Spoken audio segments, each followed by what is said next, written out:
ముంబైలో ఓ మంత్రినే లైట్ తీసుకుని గెట్అవుట్ అంటూ హల్చల్ చేసిన శివంగి మీకు గుర్తుండే ఉంటుంది. ర్యాలీ చేసుకుంటే ఎక్కడో ఓపెన్ గ్రౌండ్లో చేసుకోండి, అంతేగాని ప్రజలకు ఇబ్బందులు కలిగించవద్దంటూ ఆగ్రహం వ్యక్తం చేసిన ఆ మహిళపై ఇప్పుడు కేసు నమోదైంది. దీంతో ఇష్యూ కాస్త మళ్లీ నెట్టింట హల్చల్ చేస్తోంది. ఇందులో ఎవరి తప్పు ఉందనేది పక్కన పెడితే అధికారంలో ఉన్న వారిని ప్రశ్నిస్తే చాలు ఇలా కేసులు పెడతారా అనేది అసలు చర్చగా మారింది.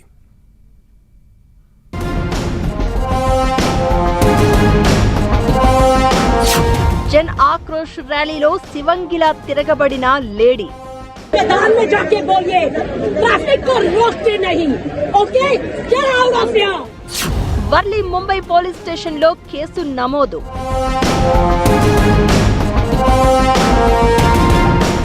प्रश्निस्ते वेंटने केसु पेट्टेस्तारा? मेरे से कोई बात नहीं करेगा, यहाँ से इस ट्रैफिक को हटाओ। हटाओ ना, आपका क्या प्रॉब्लम है? ఇప్పుడు ముంబైలో పోలీసుల వ్యవహారం చూస్తే ఇలానే ఉంది. మహిళా రిజర్వేషన్ల బిల్లు వీగిపోవడంపై బీజేపీ ముంబైలో జన్ ఆక్రోష్ పేరుతో భారీ ర్యాలీ నిర్వహించింది. అయితే ఆ ర్యాలీ కారణంగా వర్లీ ఏరియాలో ట్రాఫిక్ జామ్ గంటల తరబడి కావడంతో స్థానికురాలైన ఓ మహిళ తీవ్ర స్థాయిలో విరుచుకుపడింది. మంత్రి గిరీష్ మహాజన్ పై మండిపడింది.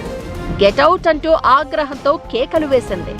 ఈ సంఘటనపైనే జన్ సదావర్తే అనే ఓ మహిళ కేసు పెట్టిందని వర్లీ పోలీసులు తెలిపారు. ఈ జన్ సదావర్తే గుణరత్న సదావర్తే అనే ఓ స్థానిక లాయర్ కుమార్తెగా తెలుస్తోంది.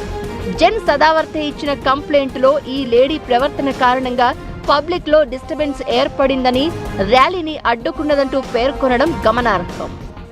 एक हार्ड वर्किंग पुलिस ऑफिसर जो एक वर्दी पहन के आता है, you have no right to curse him out, to talk against him. तुम कौन होते हो? Regardless of gender, regardless of region, religion, you can't speak against a police officer in such a manner. ఈ కంప్లైంట్ ఇచ్చిన విధానం చూస్తే public disturbance కలిగించవద్దని, rally ఏదైనా open ground లో పెట్టుకోవాలని అడగడమే తప్పులా అనిపించక మానదు.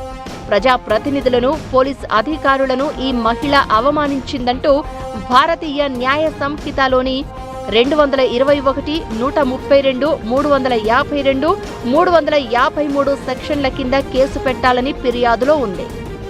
Especially 353, statements conducting to public mischief, and also 221, obstructing public servant in discharge of public function. ये धाराएं अंडर BNSS के मैंने कंप्लेंट फाइल की है.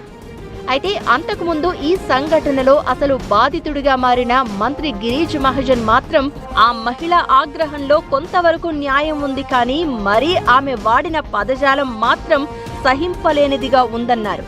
అయినా కూడా ఆమెపై ఎలాంటి కేసు ఉండదని కూడా అప్పుడే చెప్పారు. అయితే ఆయన చెప్పిన దానికి భిన్నంగా ఇప్పుడు కేసు నమోదు కావడం గమనార్హం. మరోవైపు ముంబై వర్లీ పోలీసులు ఈ ర్యాలీ నిర్వాహకులపై కూడా ప్రజలకు ఇబ్బందులు కలిగించినందుకు కేసు నమోదు చేశారని చెప్తున్నారు.